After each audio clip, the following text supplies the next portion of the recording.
Really happy to be here in the beautiful city of Guadalajara. I'm so proud to be part of the inaugural BioCentral conference. And my duty here now is to give you kind of a global scan or an x-ray of biological products. And the question that was posed, is it the future or is it the present? And I would suggest that it's a little bit of both of them. As Eric mentioned, our company is Meister Media Worldwide. We specialize for more than 85 years exclusively in agriculture and horticulture. These are all of our titles. I have worked on most of these titles at some point in my 31 years with Meister as an editor. Not only do we have publications for growers, fruit growers, vegetable growers, greenhouse growers, cotton growers, citrus growers. We also have publications for the manufacturing and distribution of agricultural inputs, and these would be Crop Life Magazine and Agribusiness Global. So this gives gives us a different perspective, I think, on biological products, and then we see it not only from the grower perspective, and from the perspective that all of you have, but also from the perspective of the suppliers and the distributors around the world. We're really proud that exactly a year ago, Eric Viramontes joined our company. I didn't realize, but today is Eric's one-year anniversary with us, so we're happy to celebrate that. Eric has established for us Meister Media de Mexico, and many of our team are here today, and we're very happy to have our presence here in Mexico. As you may know, we published Productores de Hortalizas magazine for about 26 years now. We publish most of it out of the United States. Now we have our staff here in Mexico, which is fantastic for us because we're already seeing great returns to us by having a presence here in Mexico. And we have a lot of confidence and a lot of hope in our expansion of our products here in Mexico and throughout Latin America. I just want to acknowledge some of the major sources of information. As Eric mentioned, I am an editor, I'm a trade publication editor. I'm not really, I don't know the technical nature of the products, and by all means, you have 2 days here. Many of the experts are probably in this room or out on the trade show floor. So ask them questions because they really know these products.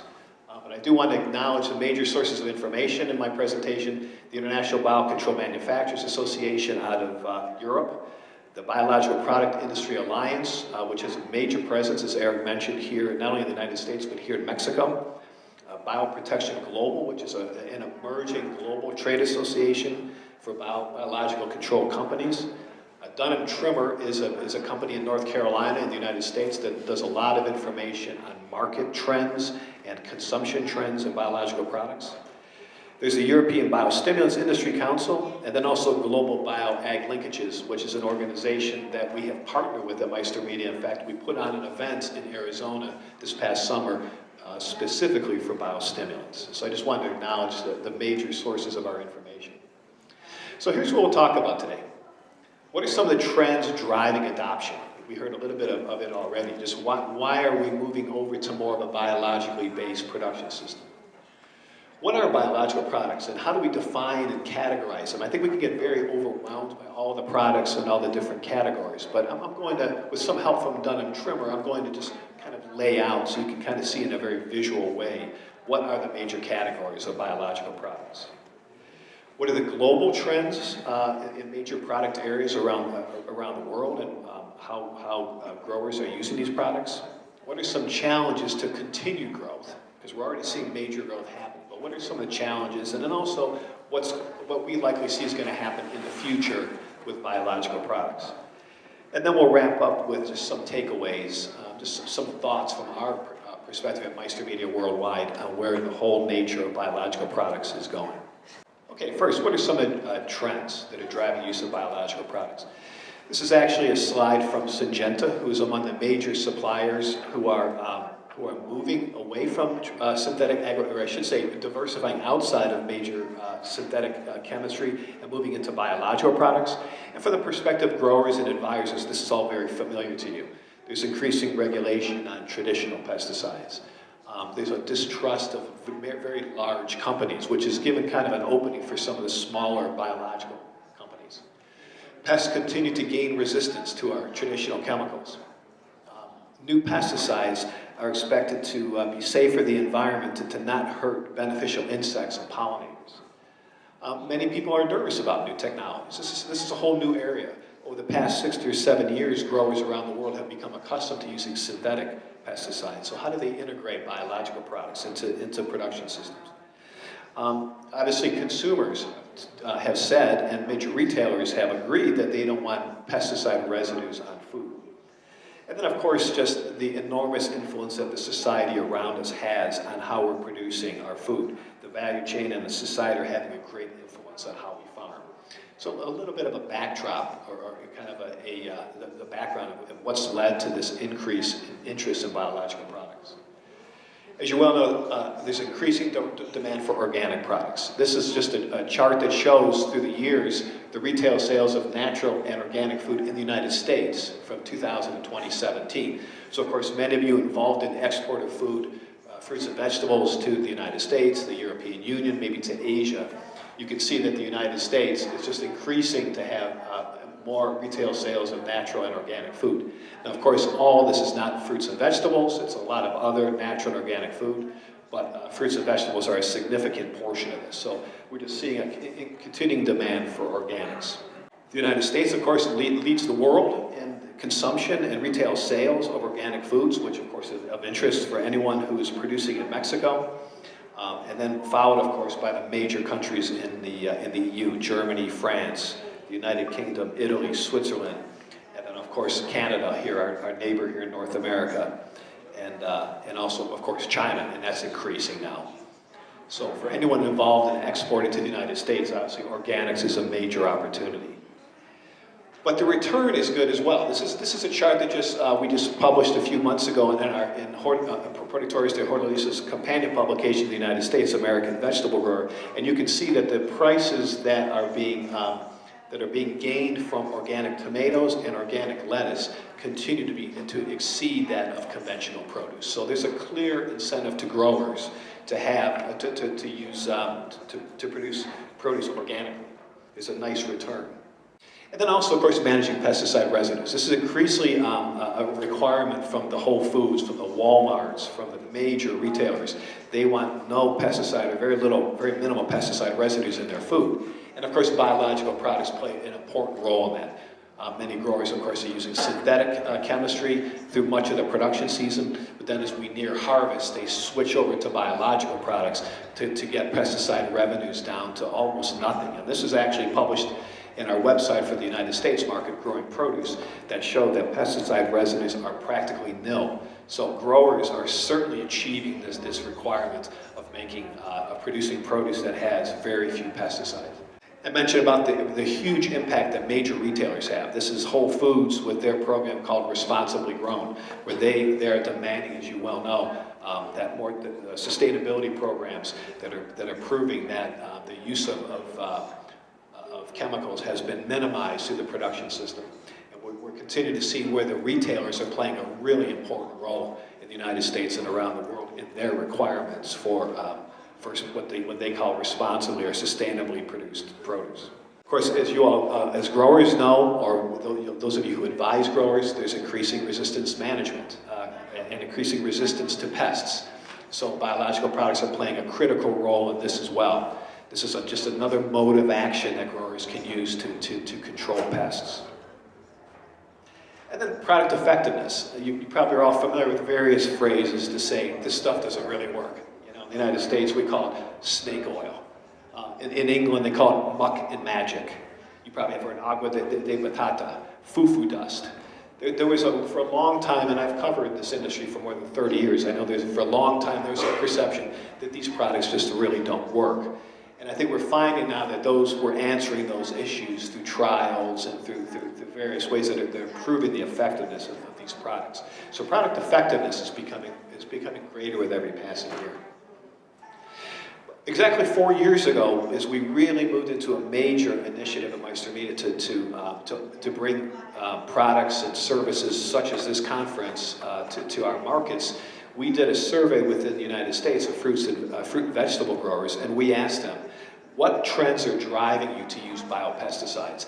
And interestingly enough, these were the responses. 25% of growers said either organic programs or sustainability programs is what's really driving them. So you see very much a market pull to use biological products. Managing pesticide residues, also very market-based. And then there's things within the field, managing resistance among insects in particular, and again, being responsive to the questions about how effective are these products really.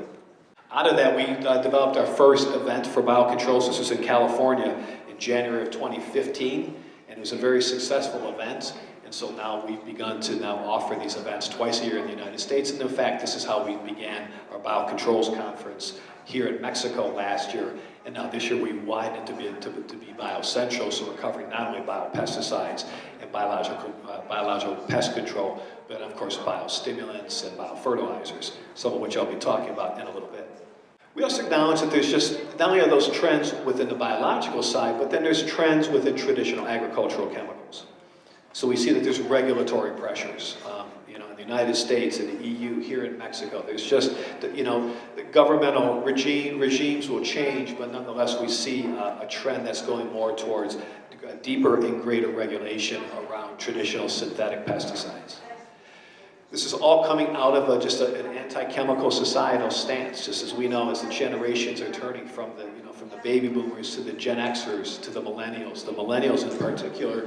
And we can argue with them as to whether it's valid or not, but there's a perception, particularly among millennials, that is almost an anti-chemical stance. We don't want to use synthetic chemicals. We want to be more natural. We want to use more organic substances. I mentioned pest resistance is a major issue in the field, and this is something that, of course, the traditional agricultural chemicals are increasingly not effective against. And as we know, if you talk to a Corteva or to a Syngenta or to a Bayer, the major suppliers of BASF, there's just less research and development that's happening in synthetic chemistry. It's become very, very, very expensive to do research and develop and bring to market new synthetic agricultural chemicals. So there are just fewer active ingredients out there for use in the field.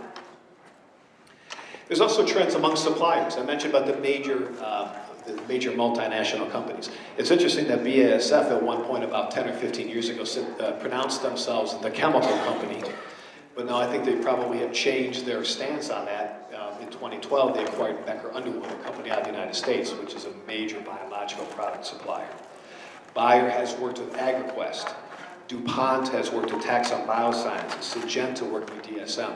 So what we're seeing here is even the major multinationals are getting increasingly into the biological product category.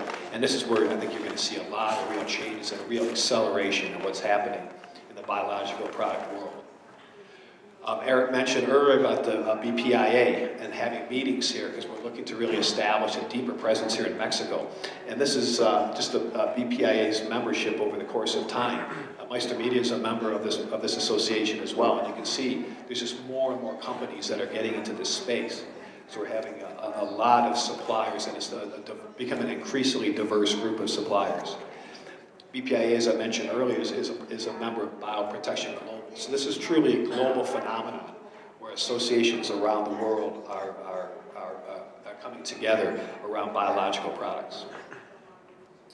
I mentioned that we have several publications in the United States and internationally as well that's specifically for agricultural retailers and distributors. And we just a few months ago, we did a survey of ag retailers in the United States, and we asked them, which of the following products does your company sell or distribute? And interestingly enough, about 2/3 of them said that they sell biostimulants.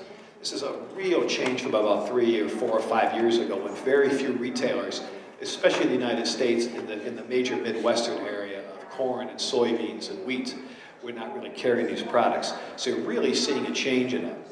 If you look at the products that these retailers say that they serve, corn and soybeans and wheat, but vegetables as well. So we're seeing a lot of movement in the United States in these products, in vegetables as well as in other products, in other crops. About 1/3 of them said they also use biofertilizers and biopesticides. So this is a pretty significant change just in the last 3 or 4 years. And what it suggests is that there's going to be a lot more availability of these products, certainly in the United States and increasingly here in Mexico. We also asked them whether the customers typically use these products just exclusively in an organic program or whether they use it as a supplement for conventional products. And the vast majority said they use them as a supplement to conventional products. So we're not really seeing, the old sort of kind of a polar discussion about is it going to be organic or is it going to be conventional. We're seeing much more of a blending now. So you're seeing the blend of biological products along with synthetic, more conventional production. So this is what we're seeing more increasingly around the world in agriculture, is a shift towards more bio-based systems. More chemical intensive is lessening. Organic is staying largely the same, or maybe on a kind of a gradual slope, because there's just so many consumers in the world who are able to afford organic produce. But we're seeing that biopesticides plus chemicals together is really the major trend that we're seeing around the world. So the question becomes, are biological products or biological agriculture, is it future or present? I would suggest that it's both. It's happening now and it's going to increase in the future. As I mentioned, there was once, not too many years ago, there was kind of an argument, two camps. There's synthetic chemistry, and then there's natural, organic, and what we're seeing is a blend of the two. So we're getting truly into integrated crop management, and that's really where all of this is, I think, is going. It's the blend of the products, and that's what's going to probably work best. Okay, so that's a little bit of the background, kind of the platform, the backdrop to this. So what are these biological products? So there's many people in the room here who know these products very intimately, but probably many of you are kind of like, I have this kind of vague idea of what these products are, but what exactly are they?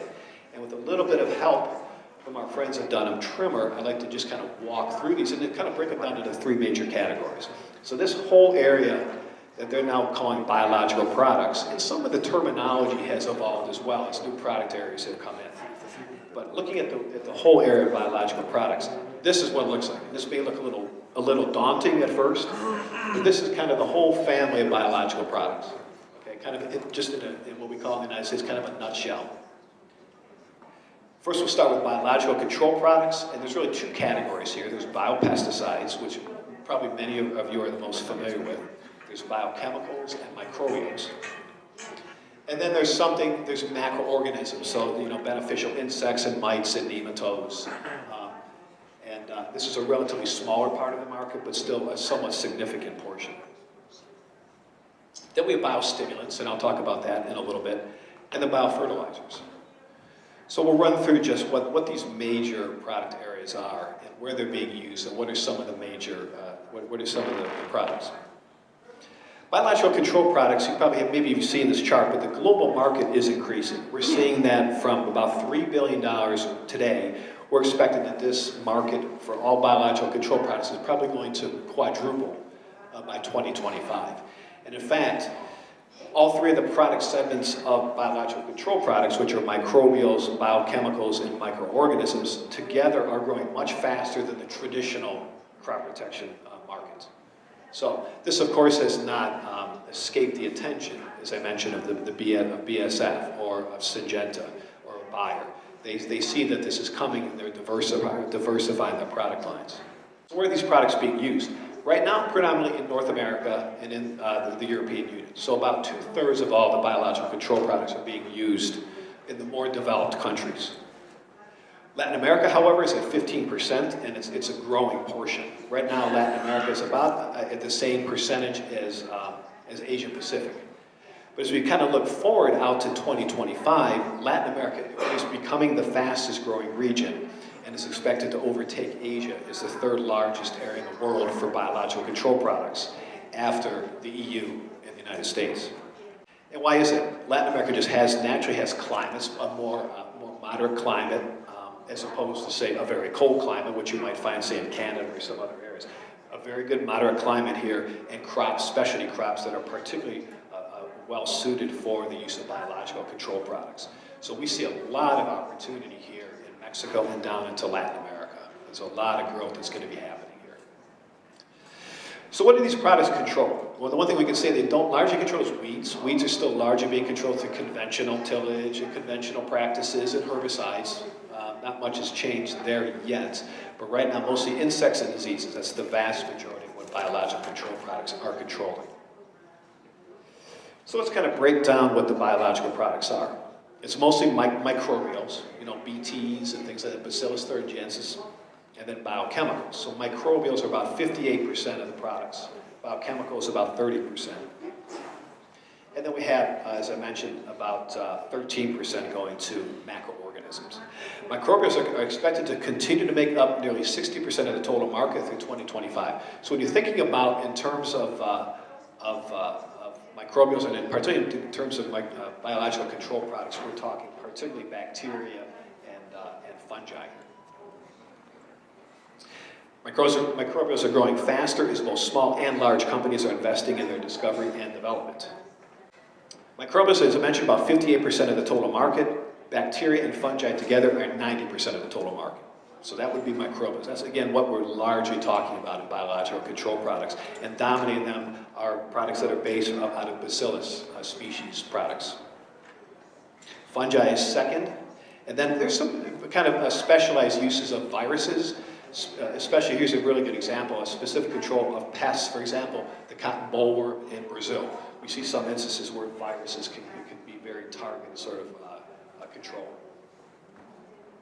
The biggest challenges here for microbials, and these are issues that I think all the biological control companies are working through. What is the shelf life of these products? I mean, we're talking about basically naturally occurring products here. What is the stability, and how can you enhance the performance? When you already have, say, bacteria-based products, how do you enhance that performance? So this is where a lot of the research and development is happening now. Biochemicals is also a large category, predominantly plant extracts, so we're talking about botanicals here. And then also minerals and plant growth regulators. And then, of course, you're probably familiar with pheromones, semiochemicals that have, those are the most numerous products overall, and that's a good way to control, as we know, insects. The biggest challenge for plant extracts is that there's just only so many botanicals in the world. And so there's a kind of a lack of consistency in the supply chain from year to year right now. So just one other issue, major issue with biological control products, is these are new products, these are natural products, and so what is the consistency of delivery as they can get to the market. And these are things that the major manufacturers are working on. And then macroorganisms, about 13% of the market, so we're talking predominantly beneficial insects, mites, and nematodes. No surprise here, the European Union dominates. There's significant use of macroorganisms in greenhouses, and particularly in the Netherlands and in Spain. And the US is second, mostly, again, also in greenhouses. Obviously, there's very little use in field crops because when you release these macroorganisms into the environment, very hard to control.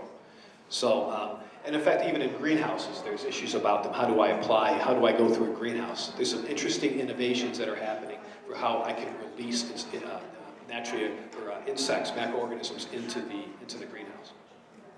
The most important challenge here is that these are live organisms, and so it's logistics. So you're not seeing, very long distances that these products are traveling, like you might see in biostimulants, or you might see in some of the other biological products. These have to be shipped at very short distances because, again, they're live organisms. We asked just recently, this past year, we asked readers of American Vegetable Grower magazine, what are the biological controls that they use most? And last year we found that beneficial insects was number one. This year, though, we found that microbials are becoming more popular. So again, the BTs and the fungi, followed by beneficial insects. And then you're beginning to see biochemicals, and interestingly enough, you're beginning to see biostimulants, and I'll talk about these in a little bit. But now we're up to about 40% of these very large growers in the United States now are using biostimulants in vegetables. So those are biological control products, kind of an overview of those. And that's a major portion of the biological products. But there's others. Relatively newer is biostimulants. And this is such a new area that we, at Meister, I might have mentioned this earlier, we just launched an event this past August in Arizona, specifically around the area of biostimulants. And we had the CEO of Alagro, which is a very major supplier in Europe, who was our keynote. So much of the information that I'm going to present now came out of this conference. So biostimulants, another growth area. You can see this across all the biological control products. You're seeing major increases in the total revenue as these products are being sold more and more. So we're looking at, this is probably about a $2 billion market in biostimulants worldwide now. You look out over the next 5 to 10 years, by 2025, this is expected to be a $4 billion market. So this is an increasing market. And it's come on pretty strong. 5 years ago, there's only the very beginning discussions about biostimulants, but now these are becoming a very major product line. So where are these products being used? You'll see the same trend as you saw in biological control products. We're being used right now predominantly in Europe for about $900 million in sales, with a compound annual growth rate of about 12%. And by the way, you'll see this across all these product areas. Compound annual growth rates are routinely in the low teens, 10, 11, 12, 13%. That's how fast these products are growing. North America is about half right now of the EU in use of biostimulants, but still at a pretty fast growth rate. Asia Pacific is just about right there. And yet again, so here's Latin America coming along at 300 million, but with the fastest growth rate in the use of biostimulants at 14%. And then the rest of the world getting into Africa and some other areas, not quite as fast, obviously, as in adoption. Here in Mexico, it's expected that the biostimulant market is about $100 million.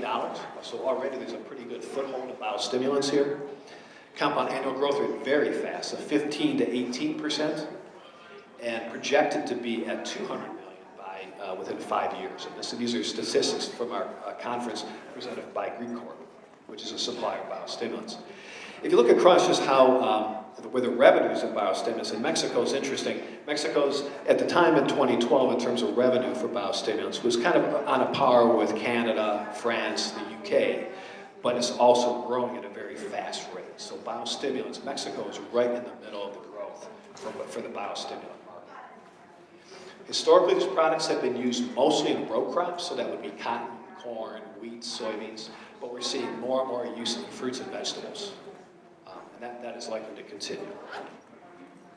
The issue about biostimulants, because they're so relatively new, what is a biostimulant? And I'll talk about this in a little bit, because it can get a little bit confused with biofertilizers.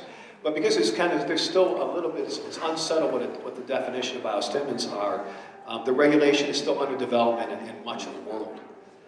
These products have no direct action against pests, so they can't really be regulated as a pesticide or a biopesticide, and they're not really a fertilizer. So in some countries, they're like, well, are they a fertilizer or are they a pesticide? So as a result, there's not an easy fit in the current regulatory framework.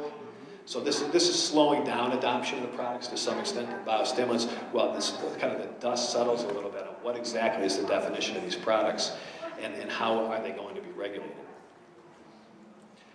What exactly are these products?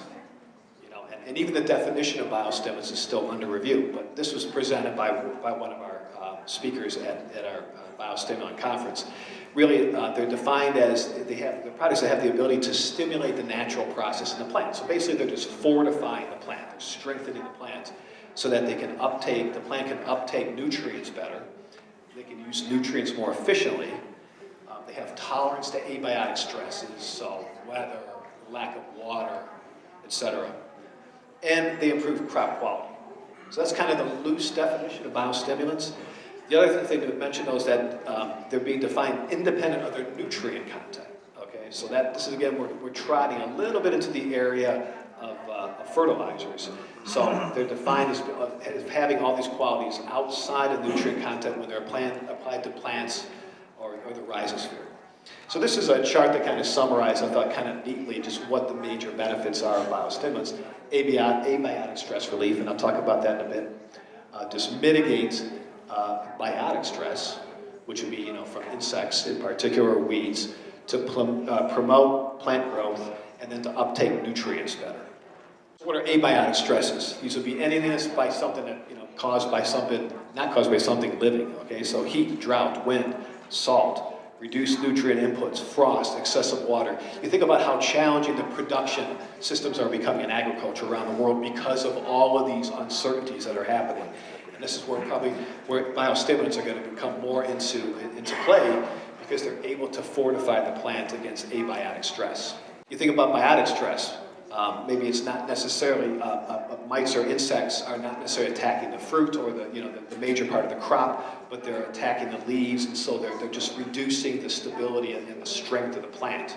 So biotic stresses are where a lot of biostimulants are able to help the plant fortify itself.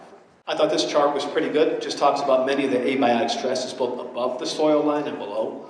So above you have cold and you have heat. Below you have drought, you have salinity, you have heavy metals in the soils. But these are products that can answer, that can respond. So we have algal extracts, extracts from algae. We have proteins, we have soil microorganisms, we have humic and fulvic acids. There's a variety of products that are coming out now that can address these major abiotic stresses.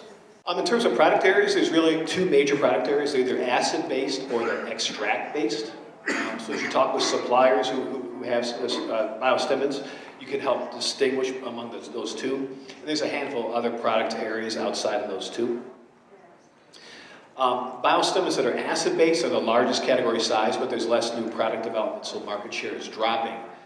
But in this area, as this video mentioned, are organic acids, humid and fulvic acids used as soil amendments. And these are formed by microbial degradation of plant matter. So this is where the natural sort of activity is happening. The biggest segment is seaweed extracts, and these have been around for decades, seaweed extracts. And it's interesting that such a simple, kind of almost basic product and so common around the world that it could be a major biostimulant, and yet this is a major area. So this is very hopeful. These are derived just from plant-based compounds, from sea algae that's found around the world. Then, of course, there's microbials. You'll find microbials a lot in biologicals. And these are also as biostimulants. These are primarily bacteria, and they're often used as a seed or soil treatment that aid in nutrient assimilation. Again, this is the distinction between biostimulants and fertilizers. Biostimulants are helping. They're not a fertilizer necessarily, but they're helping with the assimilation and the uptake of fertilizer. You think about areas, how do you apply biostimulants? The vast majority is just foliar, just in the middle of the season. Just you go right through the field, just like anything else, how you might apply pesticides. It's just a foliar application, or it's a soil application in some instances, and in very, very minimal instances of biostimulants, it would be seed. This is an interesting presentation that was done by one of our speakers in a biological control conference in California recently. And he brought up a situation. He said, well, when would biostimulants might not work? He said, well, if you already have good nutrient levels in your field, or you have really good pest management, or you have great water, or you have great soil, or you have great climate, no weather stress. So the question comes up, how often does this ever happen? This is a pretty rare season, right? I mean, any grower might have that one season out of 4 or 5 or whatever, where everything kind of clicks. But with increasingly unpredictable weather and so many other things, water shortages, water quality being compromised, this is probably going to become less the norm. So as he presented it, he said, it's almost it's an insurance. It's an insurance policy. Biostimulants are one more thing to use that kind of help guarantee you're going to have a good crop year. Now we're talking about, yet again, about $1 billion in 2016 in value around the world. It's been fueled by growth of organics. Organic growers, obviously, you cannot use synthetic fertilizers.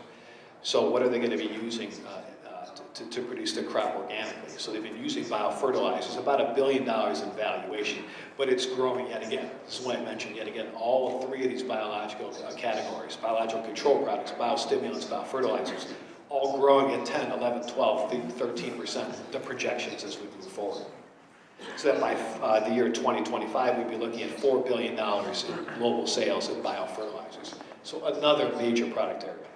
Right now, mostly cereals and grains is where they're being used, but then fruits and vegetables are coming along into the second major category for use of biofertilizers. Right now, you're seeing them used predominantly in the very wealthy countries. North America, Europe are the leading markets, especially US, Canada, and Germany. But again, this has happened with biological control products and with biostimulants. You can see where other parts of the world will increasingly begin to use biofertilizers. It's a little bit more easier on the regulatory side for biofertilizers, in that they're just regulated as a fertilizer, unlike, say, biostimulants, which, as I mentioned, is a little uncertain whether they're regulated as an insecticide or whether as a fertilizer. Major product areas, really what we're talking about biofertilizers are microscopic organisms that promote growth and that lead to improved yield and plant tolerance to abiotic and biotic stresses. So yet again, here we are, a little bit of overlap between biostimulants and biofertilizers, but this is where how do you make that distinction? I'll talk about that in just a bit. But in this case, the largest group is nitrogen-fixing bacteria. This is what makes it a fertilizer, right? It's helping the plant produce that nitrogen.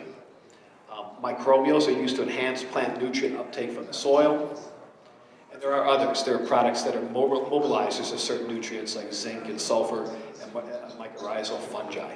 So I mentioned, how do you make that distinction between biofertilizers and biostimulants? And the jury on this still seems to be out, so to speak. There's still not universal agreement of what is the difference between a biofertilizer and a biostimulant. But I went kind of out looking for just some, a debate on this, and there's debate in scientific websites such as ResearchGate. And this is kind of the major distinctions. Biofertilizers are nutrients. They're directly made for plants and soils. Biostimulants are a substance which activates something in the plant, often in multiple ways. For example, uptake of nutrients. So yet again, we're talking about fertilizers and then the ability to improve the uptake of fertilizers. Biofertilizers are essentially microbial in origin. Biostimulants could be biological. In fact, they usually are biological in origin, and they're often usually plants and botanicals. So those are kind of, and I'm sure there are some in the room here who probably would have insights on how you make these distinctions, these technical distinctions. But that's kind of how we're beginning to see that kind of dotted line between biostimulants and biofertilizers. So those are biofertilizers. So those are the major product areas. Really, when you talk about all this wide world of biological products, these are the basic areas. There's biological control products, which are basically insecticides, biostimulants, biofertilizers. So hopefully that kind of, for those who are a little bit less familiar with these product areas, hopefully that kind of helps you kind of demystify what these products are. Okay, so just kind of rounding out here, what are some of the critical factors in the continued growth of biological products? What's going to be critical? What's going to help these products continue to grow? What is going to be, are they effective, of course? Are they consistent under diverse conditions? Traditional agricultural chemicals, as we all know, have been around for 70-some years, right, since the end of World War II. There's been a massive infrastructure and many trials, much research and development that delivered to you as growers relatively consistent products year in and year out, right? Relatively easy to apply. It's the same thing going to happen with biological control products. Are they going to be reliably as effective and consistent, particularly under diverse conditions, as traditional agricultural chemicals have been? So that'll be a major factor. Are they going to be able to control all the most relevant targets? I think we've grown accustomed to, there are very few pests that we can think of that there isn't a traditional agricultural or synthetic chemical that's not able to control that pest. Biological controls have some hits and misses, as we know. Are they going to be able to control all the most relevant targets that growers need around the world? Are there going to be new modes of action? Much of the research in synthetic chemicals have been coming up with new modes of action. Well, as I mentioned earlier, those are lessening now with the pulling back on our research and development at the major multinational companies. So are there going to be new modes of action among biological control products? And the feeling is, yes, there are going to be. There's going to be new modes of action. Will there be scalability in many crops and markets? So many of the biological products right now are for specific markets or for specific crops. Will there be that scalability so that in the longer term we'll be able to use them across many crop areas and across many markets? Will these products integrate seamlessly with a grower's growing operation? Because right now, they're almost an add-on in many instances. But how are we going to get to that integrated crop management where growers are very comfortable kind of toggling back and forth between more synthetic chemistry and then biological products? So will these be able to integrate seamlessly? I mentioned earlier about distribution and delivery. It's a good sign when the ag retailers in the United States are saying, yes, we carry these products. That's going to be so critical to getting these products out into the market. Our growers are going to have ready access to these products. And are they going to have the help of agronomists and consultants and ag retailers to help them use these products? Are there still lingering perceptions? I mentioned earlier about foo-foo dust and snake oil, agua de batata. Are there going to continue to be perceptions about this, that, oh, that stuff doesn't really work? And that also includes among the regulatory people. Are they going to say, well, I really don't know what this product is. I'm not going to necessarily approve it because I'm not sure, it doesn't fit into a ready category. So that would be a factor that might limit continued growth. But we're pretty hopeful. Obviously, we're hosting this conference, we're very confident in the fact that these products are going to be continued to be used increasingly in Mexico and many parts of the world. So here's kind of our view of where we're going longer term. First, we see market-driven growth. Of course, we hear this so many times, there's a need to feed a global population. We've heard many times, 9 billion people by the year 2050. And it's a true thing, it's a true fact, of course. We're going to need to feed the global population. So how are we going to do that? We're going to have to use every tool that we have in our toolbox. And we're not going to be able to get that done just through synthetic chemistry. Less available land. We're going to have to take care of that land to get more productivity out of the land that we have available to agriculture. And how do we do that? How do we grow crops that are sustainably produced? There's probably going to be continued and increasing constraints on synthetic crop protection and fertilization. We just know that's going to happen, as I was mentioning earlier. Climate change and water availability. You know, it's not only even the water availability, but also the quality of the water. And just as I mentioned earlier with biostimulants, the climate continues to become very unpredictable. So there's going to be a need, again, because of what's happening just in the real world for these products to respond to the changes that we're seeing all around us. At the same time, there's science-driven growth. There's so many companies, as I mentioned earlier, and as you see in many of the suppliers here today, there's more and more companies that are diversifying their modes of action, diversifying their research, diversifying the crops. It's becoming a very robust community of companies that are now in this area. We're going to see more insights in the crops, microbiome. I also cover precision agriculture a lot. And there's a sense that precision agriculture is on the cusp of something new along with biological products because we're getting more insights into the crop's microbiome. We've relied a lot on application and precision technology that's kind of from the top down to the soil level. But what's going to happen below the soil, and I think we're seeing a lot of interesting things, we're going to probably see biological products merging with precision agriculture and to create a whole new level of crop production. Hopefully we see a more streamlined and defined regulatory system. The EU is probably the biggest limitation right now, but as these products continue to prove themselves and people understand what exactly these products are and are able to define them in their minds, we'll see a more defined regulatory system that will bring these products more readily to market. I mentioned about new research and modes of action. It's really exciting to have a lot of the major multinationals coming into this arena because they have, as we know, armies of researchers.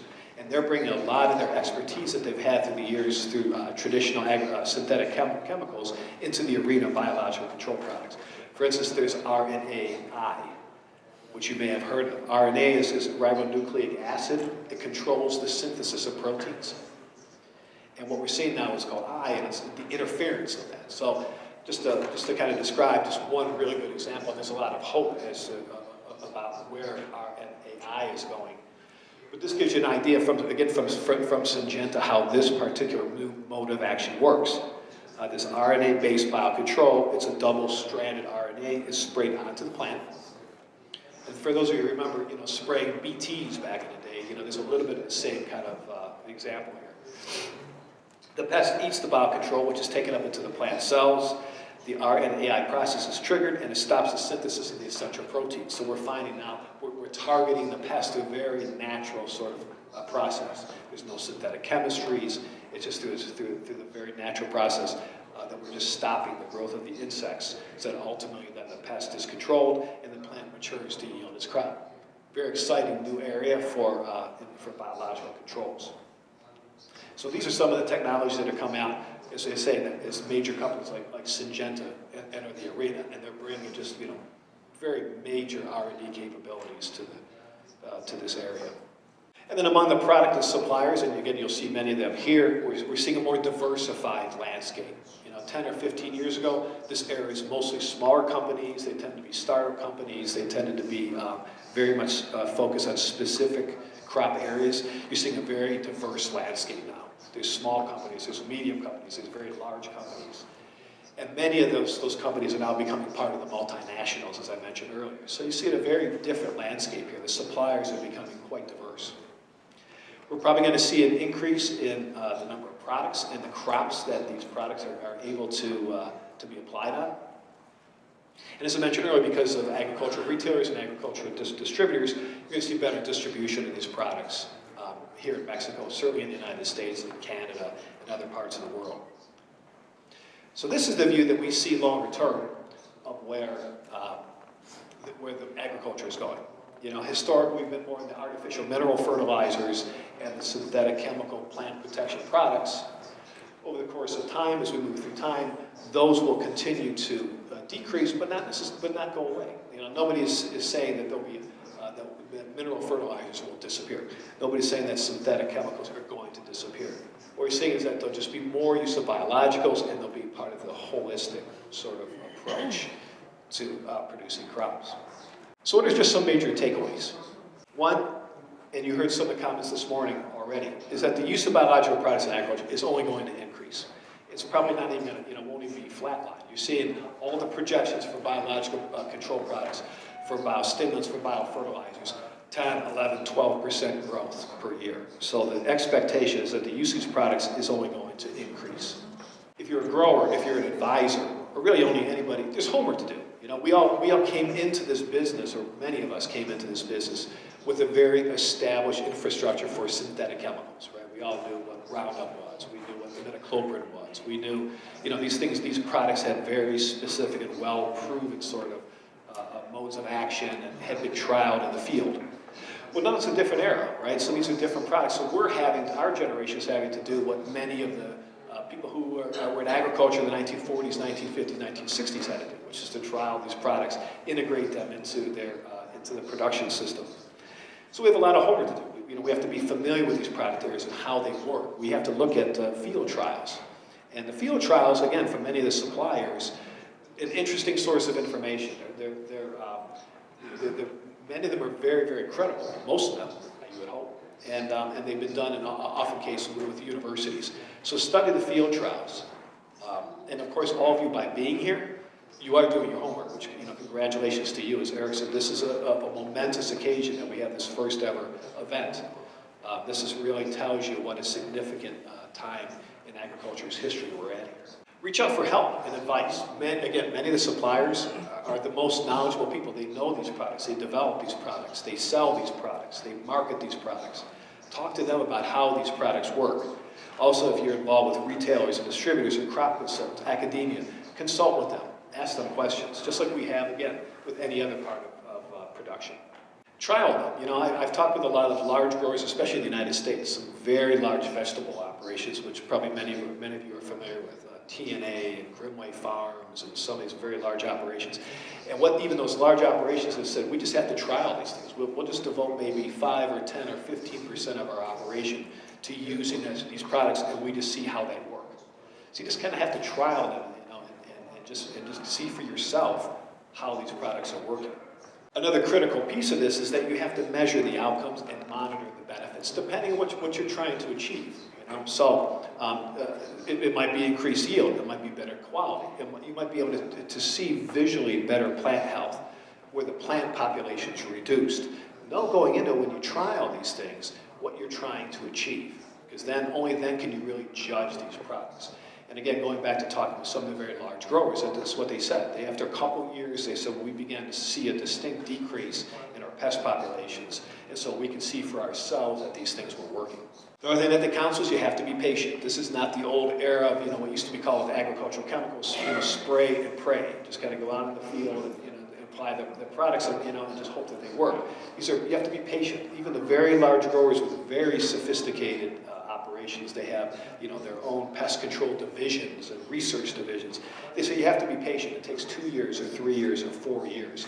It takes a while to begin to convert over to a different microclimate in your field and your operation, and just different ways of doing things. And lastly, just kind of in conclusion, is just seize the markets and the premiums. It's there, as we know. There's enormous markets in the United States and around the world for not only organic produce, but produce that has very little pesticide residues. And they will want your product if you are using these products. So biological products, in addition to synthetic chemistry, is where all of this is going to go, and they will pay a premium for these products. So again, congratulations to all of you for being here, for being open to seizing the opportunity that you have here through biological products. And with that, thank you very much. Appreciate it.